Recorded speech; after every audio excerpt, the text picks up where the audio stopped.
everyone. It's time to make some chewy granola bars from scratch right here at home. Let's do it. I have the oats and chocolate chips in there, so I am just using a very basic recipe that I printed from the internet, soft and chewy granola bars. You can have so many different things in these. You can put peanut butter, nuts, fruits, whatever you want, but I'm just making a very, very basic recipe here with things that I know that my kids are going to like. But right now I am simmering all this together. It's butter and brown sugar and a little bit of honey. And so I'm just simmering all this together.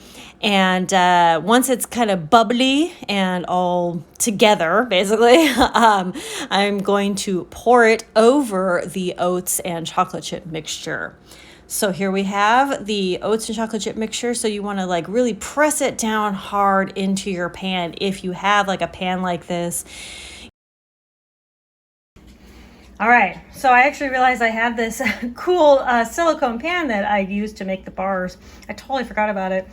But this recipe did not even make a complete 8 bars. I'm actually going to double this recipe for next time because we go through a lot of chewy bars, don't we? You like the chewy bars? Yeah, she really does. She wants it right now. It's the dishwasher. Anyway, but it's super easy, just incredibly easy. And now the last thing we do after we've pressed very firmly is we just put it in the fridge for, I don't know, 4 hours, however long it takes. Oh, you want a cheese stick? All right, now we're gonna have a snack, different snack.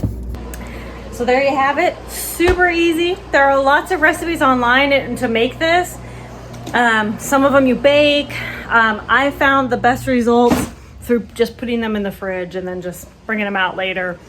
And yeah, so I just know to double this specific recipe, but you can find recipes of this so many different places online. So mix it up, do your own thing.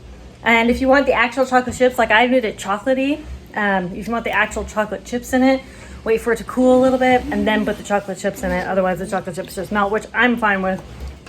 It prevents them from actually picking out the chocolate chips because they'll do that.